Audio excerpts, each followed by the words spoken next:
Genesis chapter 25 from the New King James Version. Abraham and Keturah. Abraham again took a wife, and her name was Keturah, and she bore him Simran, Jokshan, Medan, Midian, Ishbak, and Shua. Jokshan begot Sheba and Dedan, and the sons of Dedan were Ashurim,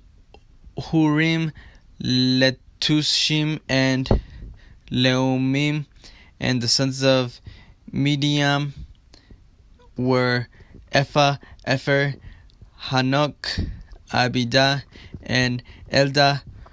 All these were the children of Keturah. And Abraham gave all that he had to Isaac, but Abraham gave gifts to the sons of the concubines which Abraham had, and while he was still living, he sent them eastward, away from Isaac his son, to the country of the east. Abraham's death and burial. This is the sum of the years of Abraham's life, which he lived 175 years. Then Abraham breathed his last and died in a good old age, an old man and full of years, and was gathered to his people. And his sons Isaac and Ishmael buried him in the cave of Machpelah, which is before Mamre, in the field of Ephron, the son of Sohar the Hittite, the field which Abraham purchased from the sons of Heth. There Abraham was buried, and Sarah his wife. And it came to pass after the death of Abraham that God blessed his son Isaac, and Isaac dwelt in Beer Lahai Roi.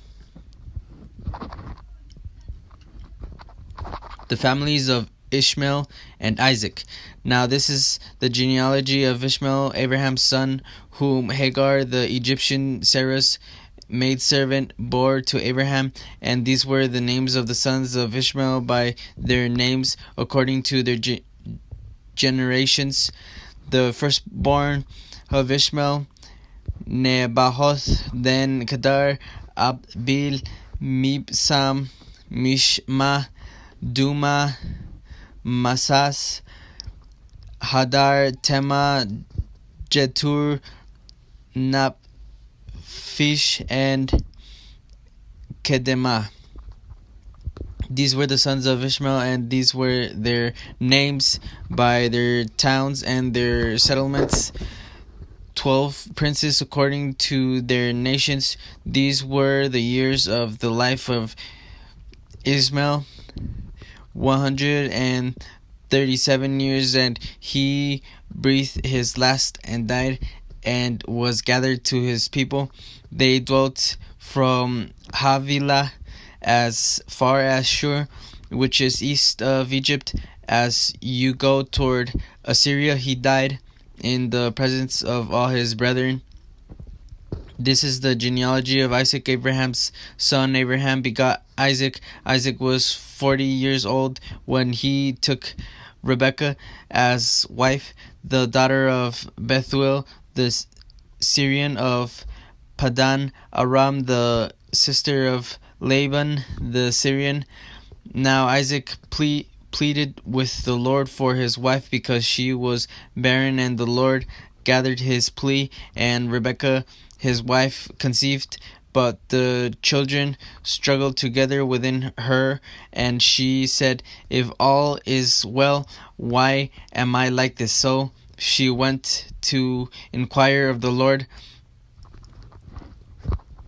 and the Lord said to her, "Two nations are in your womb, two people shall be separated from your body, one people shall be stronger than the other, and the older shall serve the younger." So when her days were fulfilled for her to give birth, indeed there were twins in her womb.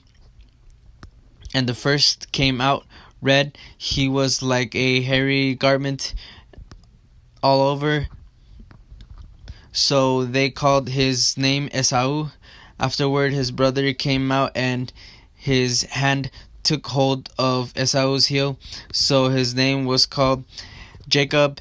Isaac was 60 years old when she bore them, so the boys grew, and Esau was a skillful hunter, a man of the field, but Jacob was a mild man dwelling in the tents, and Isaac loved Esau because he ate of his game, but Rebekah loved Jacob. Esau sells his birthright. Now Jacob cooked a stew, and Esau came in from the field, and he was weary. And Esau said to Jacob, "Please feed me with that same red stew, for I am weary." Therefore his name was called Edom. But Jacob said, "Sell me your birthright as of this day." And Esau said, "Look, I am about to die, so what is this birthright to me?" Then Jacob said, "Swear to me as of this day." So he swore to him and sold his birthright to Jacob. And Jacob gave Esau bread and stew and lentils. Then he ate and drank, arose and went his way. Thus Esau despised his birthright.